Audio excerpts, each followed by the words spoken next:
ಎಲ್ಲರಿಗೂ ನಮಸ್ಕಾರ. ಒಂದು ಲೇಖನ ನಿಮ್ಮ ಮುಂದೆ ಓದ್ತಾ ಇದ್ದೀನಿ. ಅನುವಾದ ಅದೊಂದು ಕರಕುಶಲ ಕ್ರಿಯೆ. ಅನುವಾದದ ಬೆಳೆ ಅಂತಾರಾಷ್ಟ್ರೀಯ ಮಟ್ಟದಲ್ಲಿ ಹುಲುಸಾಗಿ ಸಮೃದ್ಧವಾಗಿ ಬೆಳೆಯುತ್ತಿದೆ. ಅದನ್ನು ಕಟಾವು ಮಾಡಿಕೊಳ್ಳಲು ಅನುವಾದಕರು ಕೂಡ ವೃದ್ಧಿಯಾಗುತ್ತಿದ್ದಾರೆ. ಅನುವಾದ ಒಂದು ಸೃಜನಶೀಲ ಕ್ರಿಯೆ. ಅದೊಂದು ಹೊಸ ಹುಟ್ಟಿನ ಸಂಭ್ರಮವಾಗಿದ್ದು ಭಾಷೆಯ ಅಭಿವೃದ್ಧಿಗೆ ಮಹಾಸಾಧನವಾಗಿರುತ್ತದೆ. ಒಂದು ಭಾಷೆಯಿಂದ ಮತ್ತೊಂದು ಭಾಷೆಗೆ ತರ್ಜುಮೆಯಾಗಿ ಚಲಿಸುವುದನ್ನು ಅನುವಾದ ಎನ್ನುತ್ತಾರೆ.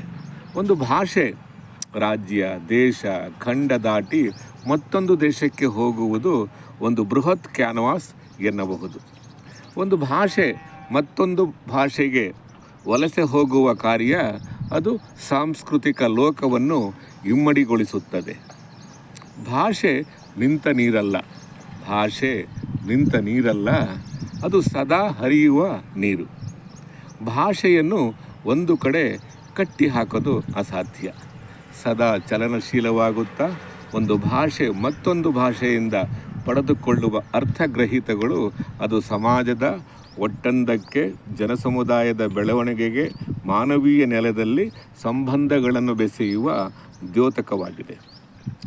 ಒಂದು ಭಾಷೆ ಕನ್ನಡದಿಂದ English, Tamil, Telugu, Malayalam, African, French, Urdu, Farsi ಮತ್ತು ಇತರೆ ಭಾಷೆಗಳಿಗೆ ಅನುವಾದಗೊಂಡು ಅವು ಅಲ್ಲಿಂದ ಪುನಃ ನಮ್ಮ ಭಾಷೆಗೆ ಬರುವ ಈ ಕಾರ್ಯ ನಾಗರಿಕತೆಯ ಬೆಳವಣಿಗೆಗೆ ಸಹಕಾರಿಯಾಗಿದೆ.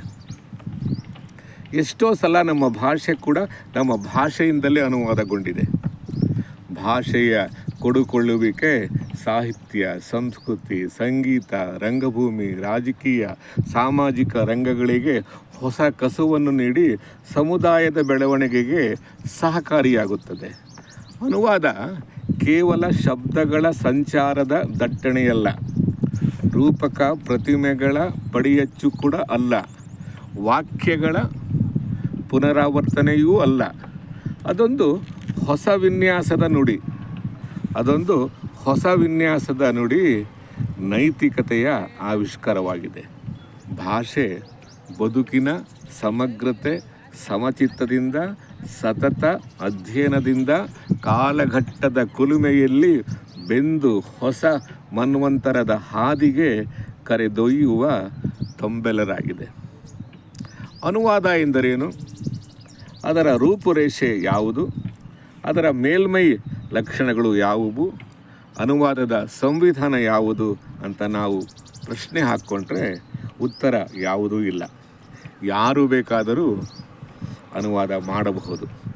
ಯಾವುದೇ ಪ್ರಕಾರಗಳಲ್ಲಿಯೂ ಅನುವಾದ ಮಾಡಬಹುದು. ಕತೆ, ಕಾದಂಬರಿ, ನಾಟಕ, ಇನ್ನಿತರ ಪಠ್ಯಗಳು ಕೂಡ ಅನುವಾದ ಮಾಡಬಹುದು. ಆದರೆ ಅನುವಾದಕರು ತಾವು ಯಾವುದನ್ನು ಆಯ್ಕೆ ಮಾಡಿಕೊಂಡಿದ್ದೇವೆ, ಆ ಪಠ್ಯದ ಲೇಖಕರು ಯಾರು ಎಂಬ ಅರಿವು ಕೂಡ ಇರಬೇಕಾಗುತ್ತದೆ. ಅನುವಾದ ತಾನು ಮೆಚ್ಚಿಕೊಂಡ ಲೇಖಕನ ಕೃತಿಯನ್ನು ಅನುವಾದ ಮಾಡಲು ಲೇಖಕಿ ಮೊದಲು ಆ ಕೃತಿಯನ್ನು ಓದಿಕೊಂಡಿರಬೇಕು.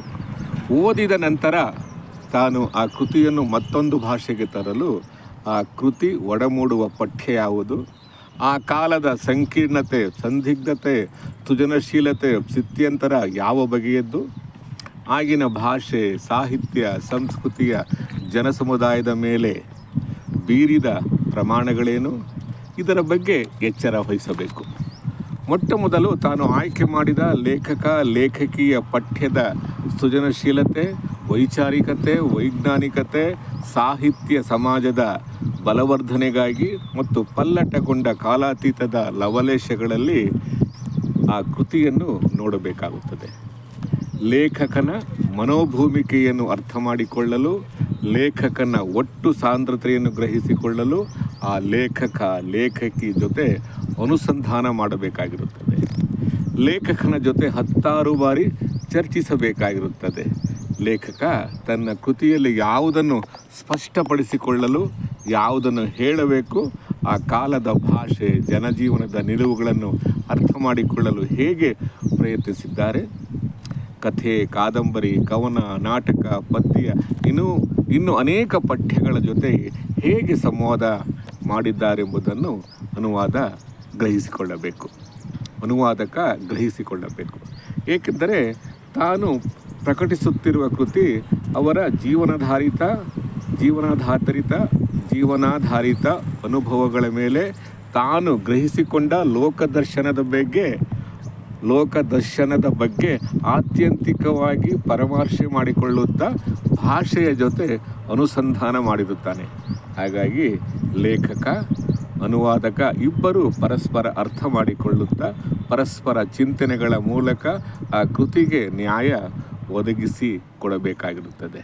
ಏಕೆಂದರೆ ಅನುವಾದಕನ ಜೀವನಾನುಭವಗಳು ಬೇರೆ, ಕೃತಿಕಾರನ ಜೀವನದ ಅನುಭವಗಳು ಬೇರೆ ಬೇರೆ. ಈ ಅನುಭವಗಳು ಕೂಡಬೇಕು. ಈ ಕೂಡುವಿಕೆಯ ನೋಟದಲ್ಲಿ ಇಬ್ಬರೂ ಸೃಜನಶೀಲರಾಗಬೇಕು. ಇಬ್ಬರೂ ವೈಚಾರಿಕತೆಯ ನೆಲೆಯಲ್ಲಿ ಜನಸಮುದಾಯದ ಆಶಯಗಳ ಭಿತ್ತಿಯನ್ನು ಒಳಗೊಂಡಂತೆ ಇಬ್ಬರೂ ಚಲನಶೀಲರಾಗುತ್ತಾ ಆ ಕೃತಿಯ ಹೂರಣವನ್ನು ಅರ್ಥ ಮಾಡಿಕೊಳ್ಳುತ್ತಾ ಸಾಗಬೇಕು. ಸಮಸ್ಯೆಗಳ ಮೇಲೆ ಬೆಳಕು ಚೆಲ್ಲಬೇಕು. ಒಂದು ಕೃತಿಯ ಒಟ್ಟು ಆಶಯ, ಅದರ ರೂಪಕ, ಪ್ರತಿಮೆಗಳ, ದೃಷ್ಟಾಂತಗಳ ಭಾಷೆಯನ್ನು ದುಡಿಸಿಕೊಂಡ ಅರ್ಥಗ್ರಹೀತಗಳು ಸಮಾಜದ ಕಟ್ಟುವಿಕೆಯಲ್ಲಿ ನಿರತರಾಗಿರಬೇಕು. ಅನುವಾದ ತನ್ನ ಅನುವಾದಕತ್ವದಲ್ಲಿ ತನ್ನ ಅನುಭವಗಳನ್ನು ಸಾರಾರೂಪಿಯಾಗಿ ಗ್ರಹಿಸಿಕೊಳ್ಳುತ್ತಾ ಅನುವಾದವನ್ನು ಬಲು ಎಚ್ಚರದಿಂದ, ವಿವೇಕದಿಂದ ಮಾಡಬೇಕಾಗುತ್ತದೆ. ಅನುವಾದ ಬರೀ ಮಾರುಕಟ್ಟೆಯ ಸರಕಲ್ಲ. ಅನುವಾದ ಪ್ರತಿ ಸನ್ನಿವೇಶಗಳ ಜೊತೆ ಹೊಸ ಹುಟ್ಟು ಪಡೆಯಬೇಕಾಗುತ್ತದೆ. ಹಾಗಾಗಿ ಮೂಲ ಲೇಖಕರ ವಸ್ತು ವಿಷಯದ ಆಳ ಅಗಲದ ತಲಸ್ಪರ್ಶಿ ನೋಟದ ಕಡೆ ಗಮನ ಕೊಡಬೇಕು. ಲೇಖಕಿ ಯಾವುದನ್ನು ಹೇಳಲು ಪ್ರಯತ್ನಿಸುತ್ತಿದ್ದಾರೆ, ಅವರ ಗ್ರಹಿಕೆಗಳು ಅಂದಿನ ಕಾಲಘಟ್ಟದ ಸ್ಥಿತ್ಯಂತರಕ್ಕೆ ಒಳ ವಿಮರ್ಶಕನಾಗಿ ಕೆಲಸ ನಿರ್ವಹಿಸಿದ್ದಾನೆಯೇ, ಅಥವಾ ತಾನು ಹೇಳಬೇಕಾದ್ದನ್ನು ಭಾಷೆಯ ಮೂಲಕ ಸೌಹಾರ್ದದ ನೆಲೆಯಲ್ಲಿ ಅನಾವರಣಗೊಂಡಿದೆಯೇ, ಮತ್ತು ಲೇಖಕ ಎಷ್ಟರ ಮಟ್ಟಿಗೆ ತನ್ನ ಕತೆ, ಕಾದಂಬರಿಗಳಲ್ಲಿ ಸಾಮಾಜಿಕ, ಸಾಂಸ್ಕೃತಿಕ, ರಾಜಕೀಯ, ಸಂಸ್ಕೃತಿಯ, ವೈಚಾರಿಕತೆಯ, ವೈಜ್ಞಾನಿಕತೆಯ, ಮೌಢ್ಯದ ಬಗ್ಗೆ, ಜನಸಮುದಾಯದ ಬಗ್ಗೆ ಯಾವೆಲ್ಲ ಚಿಂತನೆಗಳಿವೆ ಎಂಬುದನ್ನು ಅನುವಾದಕ ಅರಿಯಬೇಕು. ಅನುವಾದ ಆತುರದ ಕ್ರಮವಲ್ಲ, ಅದೊಂದು ಜೀವನ ವಿಧಾನದಲ್ಲಿ ಜೀವಿಸಬೇಕು. ಏಕೆಂದರೆ ಅನುವಾದ ಗಡಿಗಳನ್ನು ದಾಟಿ ಹೋಗುವ ಪ್ರಕ್ರಿಯೆಯಾಗಿರುತ್ತದೆ. ಆದುದರಿಂದ ಅನುವಾದದ ಬೆಳೆಯ ಕೊಯ್ಲು ಕಾಲಘಟ್ಟದ ನಡುವೆ ಸೇತುವೆ ಆಗಿರಬೇಕು. ಅನುವಾದದ ಬೆಳೆಯ ಕೊಯ್ಲು ಕಾಲಘಟ್ಟದ ನಡುವಿನ ಸೇತುವೆ ಆಗಿರಬೇಕು. ತನ್ನದಲ್ಲದ, ತಾನು ನೋಡಿರದ, ಕಂಡಿಲ್ಲದ ದೇಶದ ಜನರ ಕತೆ, ಕಾದಂಬರಿಗಳನ್ನು ಮತ್ತೊಂದು ದೇಶದ ಓದುಗರು ಓದುತ್ತಾ ಹೋಗುತ್ತಿರುತ್ತಾರೆ. ಅನುವಾದ ತನ್ನ ಮೂಲ ಲೇಖಕನ ಲೋಕದೃಷ್ಟಿಯ ಪಯಣವನ್ನು ಗಮನಿಸುತ್ತಾ ಸಾಂಸ್ಕೃತಿಕ ಸಂಗತಿಗಳ ಸಂಕಥನಕ್ಕೆ ಓರೆಗಲ್ಲು ಹಚ್ಚಬೇಕು. ಏಕೆಂದರೆ ಮೂಲ ಲೇಖಕನ ಕೃತಿಯಷ್ಟೇ ಅನುವಾದಕನ ಅನುವಾದ ಅಷ್ಟೇ ಮಹತ್ವ ಪಡೆದುಕೊಂಡಿರುತ್ತದೆ. ಏಕೆಂದರೆ ಮೂಲ ಲೇಖಕನ ಕೃತಿಯಷ್ಟೇ ಅನುವಾದಕನ ಅನುವಾದ ಅಷ್ಟೇ ಮಹತ್ವ ಪಡೆದುಕೊಂಡಿರುತ್ತದೆ.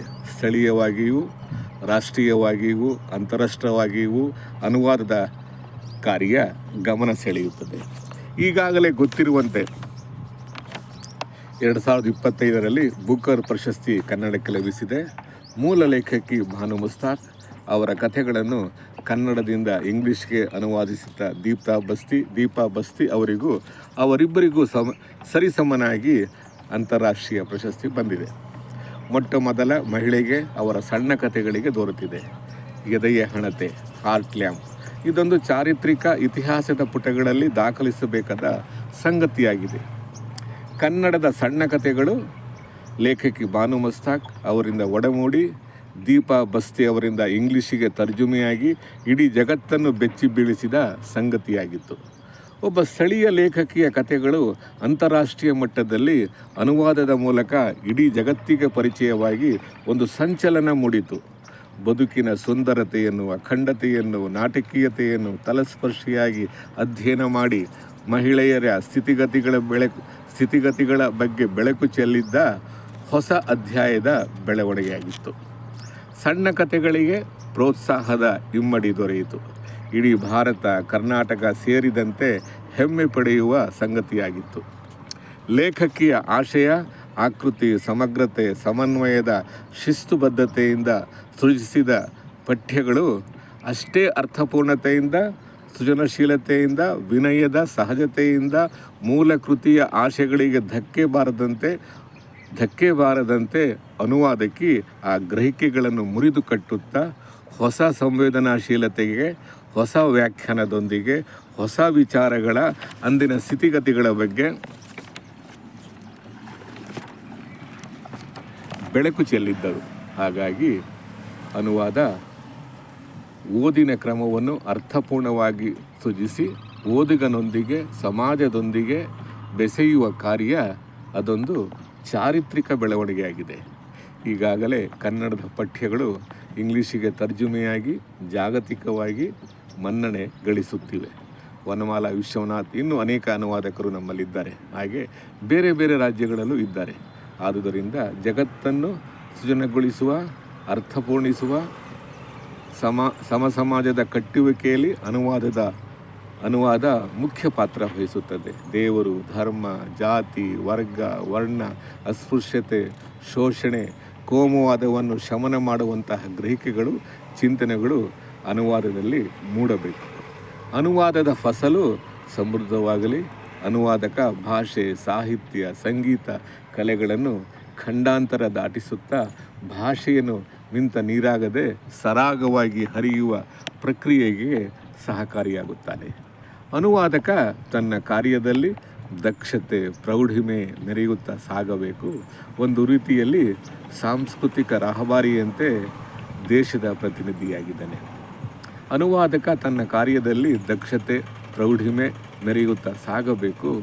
ಒಂದು ರೀತಿಯಲ್ಲಿ ಸಾಂಸ್ಕೃತಿಕ ರಾಯಭಾರಿಯಂತೆ ದೇಶದ ಪ್ರತಿನಿಧಿಯಾಗಿದ್ದಾನೆ. ಆದುದರಿಂದ ಸಮಾಜದ ಒಟ್ಟಂದಕ್ಕೆ ಅನುವಾದಕನ ಪಾಲು ದೊಡ್ಡದು ಮತ್ತು ಅರ್ಥಪೂರ್ಣ ಸಂಗತಿಯಾಗಿದೆ. ಎಲ್ಲರಿಗೂ ನಮಸ್ಕಾರ.